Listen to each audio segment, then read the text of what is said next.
Hello guys! Today we will talk about the TOK presentation. This should help you meet the expectations of the rubric. Here are the basic ideas of what will form a good presentation. First of all, you have to come up with a real-life situation. Try extracting something from current events, something that is actually real, not hypothetical. Be careful to be more specific and not general.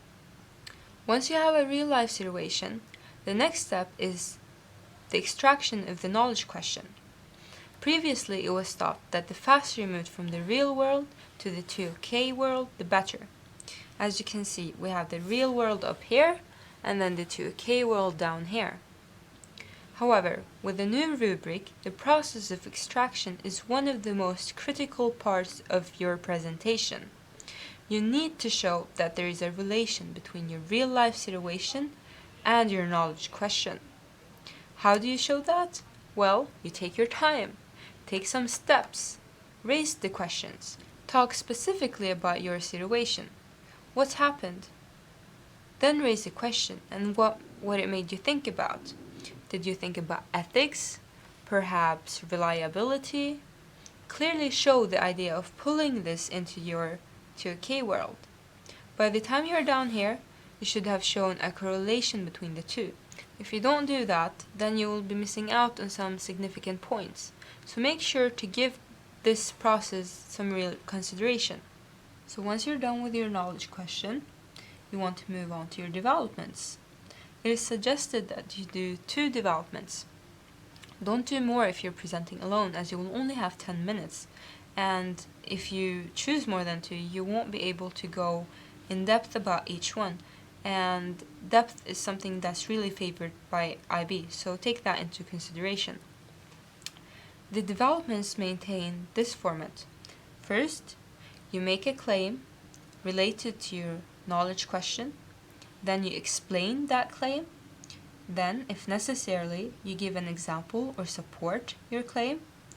If you choose a personal example, you will be at advantage as you will be filling in the criteria for personal engagement. And then you offer a counterclaim or maybe an alternative. If you want, you can also give an example that supports your counterclaim. Then you want to link it back to your claim. At that stage, you also want to acknowledge that you actually still believe in the main claim, but that you acknowledge the counterclaim.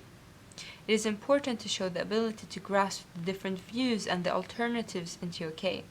For example, I believe, I prove, but I know that there are other ways of looking at this, but I still believe this because of this and that reason. Now, the same structure or same format goes for development number 2. Also consider that during the presentation, you want to bring in another person's perspective. Maybe someone of a different culture, age, gender, maybe time, and different academic discipline, maybe different area of knowledge, maybe think as opposed to someone else. It is very important to show that you're aware of the different opinions of the world. You can also consider using a source of reference to personal and shared knowledge. Move on from just you to maybe acknowledging that you are a part of something else, of shared knowledge.